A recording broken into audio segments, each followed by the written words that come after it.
வணக்கம் குழந்தைகளே.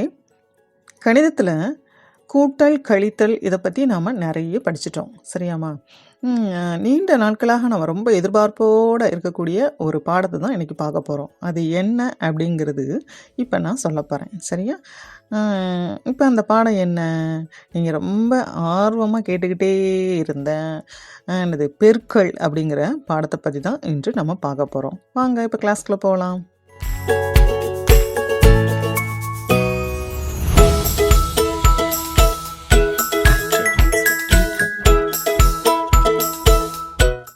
இப்போ இந்த ஸ்லைடை பாருங்கள். தக்காளி பழங்கள் ஒரு பகுதியில் வச்சுருக்கேன். அடுத்து கூட்டல் கூற்று அப்படிங்கிற ஒரு தலைப்பு போட்டிருக்கேன். பெருக்கல் கூற்று அப்படிங்கிற தலைப்பு போட்டிருக்கேன். இப்போ இதை பற்றி பார்க்கலாம். முதல்ல அந்த தக்காளியை பாருங்கள். ஃபஸ்ட்டு மேலே என்ன வச்சுருக்கேன், 2 தக்காளிகள் வச்சுருக்கேன். இதற்கு என்ன அர்த்தம், ஒரு கூறு வச்சுருக்கேன். இப்போ அதாவது என்னது, சந்தைக்கு போகிறோம், நமக்கு அந்த சந்தையில் சின்ன சின்ன தட்டில் கூறுலாம் வைப்பாங்க இல்லையா, அதே மாதிரி நான் 2 தக்காளி என்பது ஒரு கூறு அப்படின்னு நீங்கள் நினச்சிக்கோங்க, சரியா? இப்போ என்கிட்ட 2 தக்காளி இருக்குது. இதை நான் கூட்டல் கூற்றில் எப்படி எழுதுவேன்? இந்த தக்காளி என்ன இருக்கோ அதை என்ன எழுத போகிறோம், அவ்வளோ. எத்தனை இருக்குது, 2 அப்படின்னு எழுதிட்டேன். சரி, இதை நான் என்ன செய்ய போகிறேன், நீ பெருக்கல்ல நான் எழுத போகிறேன். பெருக்கல்ல எப்படி அடித்து எழுதுறேன், முதல்ல அந்த கூறு இருக்கு இல்லையா, கூறில் எத்தனை தக்காளிகள் இருக்குது, 2 தக்காளிகள் இருக்குது, சரியா? 2 அப்படிங்கிறத எழுதிட்டேன். இதுக்கு பேர் பெருக்கும் எண், சரியா?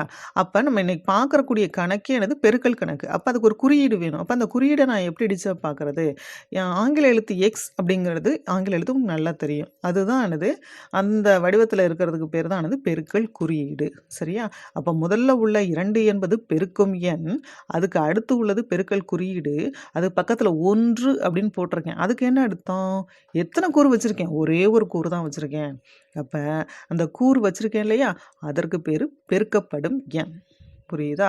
அப்போ முதல்ல உள்ள 2 என்பது பெருக்கும் எண், அதற்கு அடுத்து பெருக்கல் குறியீடு, அதற்கு அடுத்து 1 என்பது பெருக்கப்படும் எண், சரியா? இதுதான் பெருக்கல் கூற்று, சரியா? இதை நான் வாசிக்கிறேங்க, அப்படிங்க. 2 பெருக்கல் 1 சமம் 2. நம்ம பெருக்கல் வாய்ப்பாடு படிச்சிருக்கோம்ல, 2 1 2. இதனுடைய அர்த்தம் இதுதான். சரி, இப்போ அடுத்த வரிசையில் பாருங்கள். ஒரு 2 தக்காளி வச்சுருக்கேன், அதற்கு பக்கத்தில் இன்னும் 2 தக்காளி வச்சுருக்கேன். அப்போ எத்தனை கூறு இருக்குது, 2 கூறுகள் இருக்குது, புரியுதா உங்களுக்கு? இதில் எது மாறவே இல்லை, அந்த 2 என்ற பெருக்கும் எண் மாறலை. எது மாறி இருக்குது, அந்த பெருக்கப்படும் எண் இருக்குல்லையே, அந்த கூறு வச்சுருக்கோம், அது மட்டும்தான் மாறி இருக்குது. ஸோ அதை நான் கூட்டல் எப்படி எழுதுவேன், 2 கூட்டல் 2, புரியுதா? இப்போ பெருக்கல் கூற்று எப்படி எழுதுவோம், புதிய முறைப்படியே நம்ம படிச்சிருவோம். இப்போ அந்த பெருக்கல் கூற்றில் எப்படி எழுதுவோம், ஃபஸ்ட்டு என்ன பண்ணணும், பெருக்கும் எண். பெருக்கும் எண் என்னது, இதில் 2 தான், 2 தக்காளியாக தான் வச்சுருக்கேன். ஸோ பெருக்கும் எண் மாறாது. ஸோ 2 என்பது மாறாது. இல்லை எது மாறும், கூறுகள் மட்டும்தான் மாறும். எத்தனை கூறுகள் இருக்குது, 2 கூறுகள் இருக்குது. ஸோ 2 பெருக்கல் 2 சமம் 4, புரியுதா? அதற்கடுத்து 3வது வரிசையில் பாருங்கள். 2 2 2 அப்படின்னு மொத்தம் 6 தக்காளி வச்சுருக்கேன். இந்த கூட்டல் கூற்றில் எப்படி எழுதுவேன், 2 கூட்டல் 2 கூட்டல் 2. ஸோ அடுத்து பெருக்கல் கூற்று உங்களுக்கு நல்லா தெரியும். முதல்ல என்னது, பெருக்கும் எண். என்ன இது பெருக்கும் எண், 2 என்பது தான் பெருக்கும் எண். எத்தனை கூறுகள் இருக்குது, 3. ஸோ 2 பெருக்கல் 3 சமம் 6. அதற்கடுத்து 4வது வரிசை பாருங்கள். 2 2 2 2ன்னு சொல்லி மொத்தம் 8 தக்காளி வச்சுருக்கேன். அதை நான் கூட்டல் கூற்றில் எப்படி எழுதுவேன், 2 கூட்டல் 2 கூட்டல் 2 கூட்டல் 2. இதை நான் பெருக்கும் கூற்றில் எப்படி எழுதுவேன், முதல்ல பெருக்கும் எண் எத்தனை, 2. எத்தனை கூறுகள் இருக்குது, 4. இடையில என்ன செய்யுங்க, பெருக்கல் குறியீடு போடுங்க. ஸோ 2 பெருக்கல் 4 சமம் 8, புரியுதா? அதற்கடுத்து 5வது வரிசையில் பாருங்கள். மொத்தம் 10 தக்காளி இருக்குது. நான் கூட்டல் கூற்றில் எழுதியிருக்கேன், பெருக்கல் கூற்றில். இதில் இருந்து நீங்கள் என்னப்பா தெரிஞ்சுக்கிட்டீங்க, நல்லா கவனிச்சு பாருங்கள். இப்போ இந்த 10 தக்காளியே நான் வச்சுருக்கேன். இதே என்கிட்ட ஒரு 100 தக்காளின்னு வச்சுருக்கேன். இப்படி 2 2 2 2 2ன்னு கூட்டல் போட்டுக்கிட்டே இருந்தோம்னா என்னால் பிழை இல்லாமல் எழுத முடியுமா? சில நேரத்தில் தப்போட சான்சஸ் இருக்குது, அப்படி தானே? அப்போ இவ்வளோ பெரிய அதிகமான எண்கள் கொடுத்துருக்கிறப்ப அந்த கூட்டல் கூற்றை எழுதுறதுக்கு நான் ரொம்ப கஷ்டப்படுவேன். அந்த நேரங்களில் எனக்கு சரியாக மிக எளிமையாக எழுதுவதற்கு எது கை கொடுக்கும், எனக்கு பெருக்கல் தான் கை கொடுக்கும். ஸோ அப்போ இந்த கூட்டலோட சுருக்கம்தான் பெருக்கல், புரிஞ்சா உங்களுக்கு? அப்போ கூட்டலின் சுருக்கமே பெருக்கல் அப்படிங்கிறது தான் இதனுடைய பொருள், ஓகேயா?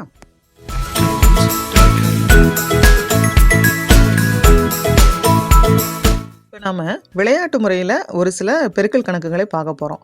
இந்த கணக்குகளை நம்ம செய்கிறதுக்கு முன்னாடி இதை பற்றிய தகவல்களை ஒரு சிலதை நம்ம தெரிஞ்சுக்கணும், சரியா?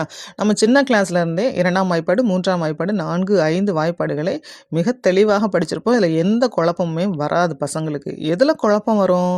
6, 7, 8, 9 இந்த வாய்ப்பாடுகள் செய்யும்போது தான் பசங்க ரொம்ப ரொம்ப ரொம்ப கஷ்டப்படுறீங்க. சரியா? உங்களுடைய கஷ்டத்தை நினச்சி அதை போக்கணும் அப்படிங்கிறதுக்காக தான் ஒரு விளையாட்டு முறையில் விரல்களை வச்சு நம்ம என்ன செய்யலாம்? இந்த பெருக்களை எளிமையாக கற்றுக்கொள்ள முடியும். சரியா? அப்புறம் இந்த முறையினால இன்னொரு பயன் இருக்கு. என்ன அப்படின்னா, இப்போ நான் உங்களுக்கு ஒரு மனக்கணக்கு போடுறேன். உதாரணத்துக்கு 8 பெருக்கல் 7 8 7 எத்தனை அப்படின்னா 5 செகண்ட்குள்ளே எழுதுனா உங்களுக்கு தெரியாது. 56 அப்படிங்கிறதுக்கு பதிலாக பதற்றத்தில் என்ன செஞ்சேன் 54ன்னு போட்டுறீங்க நிறைய பேர். ஸோ நான் செஞ்ச கணக்கு சரியாக கான்ஃபிடென்ட்டாக நான் செக் பண்ணி நான் சரியாக தான் போட்டிருக்கேன் அப்படிங்கிறதுக்கும் இந்த முறை வந்து மிகவும் யூஸ்ஃபுல்லாக இருக்கும். வாங்க இப்போ நம்ம கணக்குக்குள்ளே போகலாம். சரியா? சரி, நான் இப்போ கணக்கு என்ன எடுக்கிறேன் அப்படின்னா 6 பெருக்கல் 7 அப்படிங்கிற ஒரு எண்ணை எடுத்துக்கிறேன். இந்த கணக்குக்கு நான் ஆன்சர் கண்டுபிடிக்க போகிறேன். சரியா? இப்போ என்கிட்ட 2 கைகள் இருக்குது. ஒவ்வொரு கைகளிலும் 5 5 விரல்கள் இருக்குது. முதல்ல நான் ஒவ்வொரு கையில் உள்ள விரல்களையும் எந்த விரலுக்கு எந்த எண்ணை நான் எடுக்கிறேன் அப்படிங்கிறது நல்லா மைண்டில் வச்சுக்கிறணும். சரியா? ஃபஸ்ட்டு எல்லோரும் விரல்களை நீட்டிக்கிறங்க. முதல் கையில் எடுத்துக்கோங்க. ஒரு கையில் சுண்டு விரல் இருக்குது. அந்த சுண்டு விரல் எப்போவுமே 1 அப்படின்னு வச்சுக்கிருவோம். சுண்டு விரலுக்கு பக்கத்தில் என்ன இருக்குது? மோதிரம் போகிற விரல் இருக்குது. ஸோ அந்த மோதிர விரலை 2 என்று எடுத்துக்கொள்வேன். அதற்கு அடுத்து என்ன இருக்கும்? நடுவிரல் இருக்கும். அதை 3 அப்படின்னு சொல்லுவேன். அதற்கு அடுத்து ஆள்காட்டி விரல் இருக்கும். அதை 4 எடுத்துக்கொள்வேன். இறுதியாக என்ன இருக்குது? கட்டை விரல் இருக்குது. ஸோ அதை நான் 5ன்னு எடுத்துக்கிடுவேன். டீச்சர் 5 வர தான் அந்த கையில் வருது. அப்போ இன்னும் 6வதுக்கு 6வதும் உங்கள் கைக்குள்ளே தான் எடுக்கணும். அதே கையில் தான் எடுத்துக்கிறணும். அப்போ நம்ம என்ன செய்யணும்? 5 முடிச்சோன்னே அந்த கைகளை அப்படியே மடக்கிக்கிறங்க. திருப்பி சுண்டு விரல் 6ன்னு எடுத்துக்க, மோதிர விரலை 7ன்னு எடுத்துக்கிறணும், நடுவிரலை 8ன்னு எடுத்துக்கிறணும், ஆள்காட்டி விரலை 9, கட்டை விரல் 10. இப்போ ஒரு கையில் என்ன செஞ்சிருச்சு? நமக்கு 1 முதல் 10 வரை எடுத்துக்கணும். எப்படி ஒரு கையில் நம்ம எடுத்துக்கிட்டோமோ இதே போல் தான் அடுத்த கைக்கும் இதே முறைகளில் தான் நம்ம எண்களை எடுத்துக்கிறோம். சரியா? இப்போ நம்ம கணக்குக்குள்ளே வருவோம். என்ன கணக்கு எடுத்துருக்கேன்? 6 பெருக்கல் 7. சரியா? முதல்ல கைகளை நீட்டி வச்சுருப்பீங்க. இப்போ நான் என்ன செய்ய போகிறேன்? கைகளை அப்படியே மடக்கிக்கிறேங்க. கணக்கு தொடங்குறதுக்கு முன்னாடியே ரைட்டு மடக்கியாச்சு. இப்போ 1 எதில் ஆரம்பிக்கணும்? சுண்டு விரல் ஆரம்பிக்கும். சரியா? இப்போ முதல் கையில் என்ன எடுக்க போகிறேன்? 6ங்கிற எண் எடுக்க போகிறேன். அடுத்த கையில் 7 என்ற எண் எடுக்க போகிறேன். ஸோ முதல் கையில் இப்போ 6 எப்படி இருக்கிறது? கையை மடக்கிட்டே இல்லையா? ஃபஸ்ட்டு சுண்டு விரலேருந்து ஆரம்பிங்க. 1 2 3 4 5 அப்படி விரலை மடக்கிக்கிறங்க. 5க்கு அடுத்து 6. இப்போ ஒரு கையில் நான் 6 விரல் எடுத்துட்டேன். ரைட்டா? இப்போ அதே போல் அடுத்த கையில் இப்போ நான் என்ன செய்ய போகிறேன்? 7 என்ற எண்ணெய் எடுக்க போகிறேன். இப்போ கை மடங்கி தான் இருக்குது. இப்போ சுண்டு விரலேருந்து ஆரம்பிங்க. 1 2 3 4 5 5 வந்தோடனே கையை மடக்கிடணும். சரியா? அடுத்து 6 7 ரைட்டா? ஸோ ஒரு கையில் நான் 6 விரல் எடுத்துட்டேன். அடுத்த கையில் 7 விரல் எடுத்துட்டேன். இப்போ நான் விரல்களில் நான் கணக்குகளை கரெக்டாக எடுத்துட்டேன். இப்போ நான் ஆன்சர் கண்டுபிடிக்க போகிறேன். இப்போ எத்தனை விரல்கள் நிற்கிது? ஒரு கையில் ஒரு விரல் நிற்கும், அடுத்த கையில் 2 விரல்கள் நிற்கும். அப்படி தானேப்பா? ஸோ மொத்தம் நிற்கிது இல்லையா? 3 விரல்கள் நிற்கிது இல்லையா? இவை நிற்கக்கூடியவை அனைத்தும் 10கள். ஸோ என்கிட்ட எத்தனை 10கள் இருக்குது? 3 10கள், அதாவது 30 அப்படிங்கிறத என்ன நான் மனசில் வச்சுக்கிறேன். சரி, அப்போ நிற்கிறது ஃபுல்லாக பெரிய ஆள்.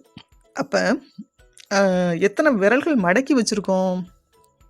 ஒரு கையில் 4 விரல் மடக்கியிருக்கேன், இன்னொரு கையில் 3 விரல் மடக்கியிருக்கேன். அப்போ இந்த மடக்கின விரல்கள் இருக்குல்லையா, அது ஃபுல்லாக 1கள். சரியா? அப்போ இங்கே 4 இருக்குது, இந்த பக்கம் 3 இருக்குது. மடக்கிய விரல்களை நான் என்ன செய்யணும்? பெருக்கி கொள்ள வேண்டும். அப்போ 4 பெருக்கல் 3 எனது 12. புரியுதா? 4ஆம் வாய்ப்பாடு எனக்கு தெரியும், 3ஆம் வாய்ப்பாடு எளிமையாக தெரியும். இப்போ 4 3 பெருக்க நான் 3 12. ஏற்கனவே ஒரு 30 நிற்கிது. இப்போ 30ஓட 12 கூட்டுங்க, எவ்வளோ வருது? 42. புரியுதா? இதில் உங்களுக்கு எந்தவித சந்தேகமும் தப்பு வர சான்ஸே கிடையாது. ஸோ 6 பெருக்கல் 7 என்பது கரெக்டாக நம்ம என்ன எழுதிடலாம்? 42 என்று எளிமையாக எழுதலாம்.